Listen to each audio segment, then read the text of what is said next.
नमस्कार, बहुत स्वागत है आपका। सावन का महीना शुरू हो चुका है और सावन के पूरे महीने भर यानी 30 डेज आप अगर शिव जी की आराधना करते हैं तो बहुत अच्छी बात, नहीं कुछ समझ में आए तो एक लोटा जल अर्पित करें। लेकिन शिव जी को प्रसन्न करने के लिए, विशेष मनोकामनाओं को पूर्ति होने के लिए विशेष तरह के पुष्प अर्पित किए जाते हैं। अगर सावन के महीने में आप समी के पुष्प भगवान शिव को अर्पित करते हैं, जो कि सबसे ज़्यादा प्रिय है समी का पुष्प, 1 लाख समी के फूलों से पूजा करने पर व्यक्ति को मोक्ष मिलती है। लेकिन अगर आप एक भी समी का पुष्प अर्पित कर देते हैं तो यकीन मानिए जीवन के बहुत सारे कष्ट मिट जाते हैं।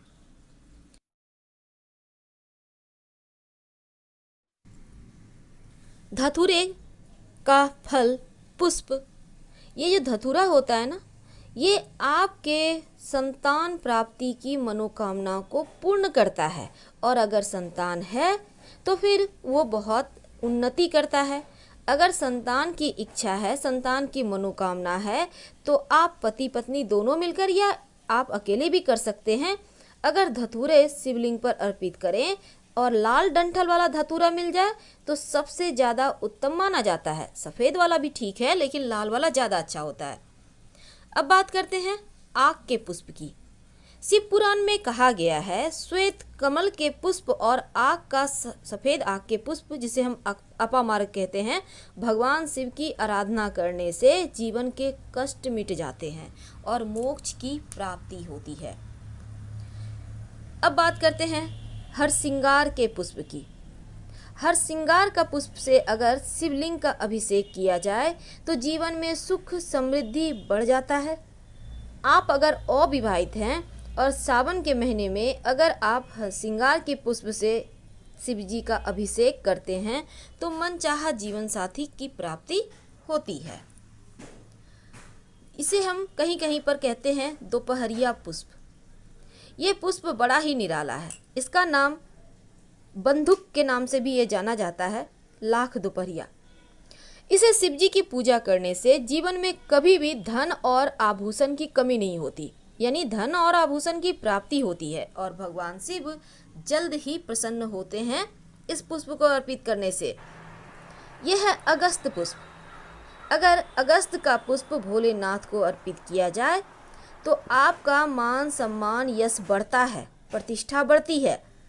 और इस वृक्ष के नीचे ऐसा माना जाता है अगस्त मुनि ने तपस्या की थी, इसीलिए इस पुष्प का विशेष महत्व है। गुड़हल का पुष्प। बहुत सारे लोग कहते हैं गुड़हल का पुष्प शिवलिंग पर नहीं चढ़ाना चाहिए, लेकिन ऐसा गलत है। अगर आप शिवलिंग पर गुड़हल का पुष्प अर्पित करते हैं तो शत्रु चाहकर भी आपका नुकसान नहीं पहुंचा सकते और जाने अनजाने शत्रु की बुद्धि ही बदल जाती है, आपके तमाम कार्य भी बनने लगते हैं अगर आप गुड़हल का पुष्प शिवलिंग पर अर्पित करते हैं तब। वैसे आप माँ पार्वती, गणेश जी को भी गुड़हल का पुष्प अर्पित कर सकते हैं विशेष मनोकामनाओं की पूर्ति के लिए। बेलपत्र। बेलपत्र भगवान शिव को सबसे ज़्यादा प्रिय है और बेलपत्र चढ़ाने से जीवन के तमाम कष्ट दूर होते हैं और लक्ष्मी की प्राप्ति होती है, क्योंकि लक्ष्मी जी को भी प्रिय है बेलपत्र।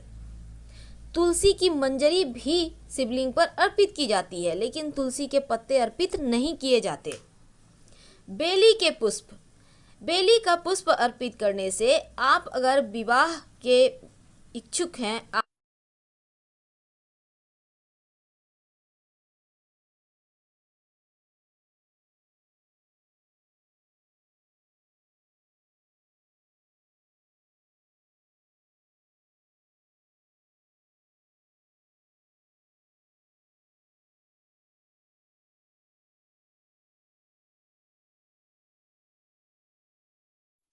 आपका विवाह तय होता है और चमेली के पुष्प अर्पित करने से वाहन का सुख मिलता है, व्यक्ति दौलतमंद भी बनता है। बात करते हैं दुर्वा की।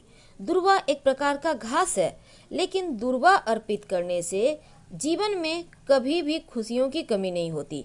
आपकी आयु भी लंबी होती है, स्वास्थ्य समस्याएं दूर हो जाती है और लास्ट में कनेर का पुष्प, जो कि शिव जी को बहुत प्रिय है। कनेर का पुष्प अर्पित करने से जीवन में कभी भी वस्त्र आभूषण की कमी नहीं रहती। कमल का पुष्प से अगर आप पूजा करें महादेव की, सफ़ेद कमल, तो फिर जीवन में सुखों की वृद्धि होती रहती है, श्रेष्ठ जीवन साथी मिलता है, जीवन में सुख ऐश्वर्य समृद्धि बढ़ता है, कुटुंब बढ़ता है। तो हम आपसे विदा लेते हैं। पसंद आए जानकारी तो लाइक कर सब्सक्राइब करें। हर हर महादेव। धन्यवाद।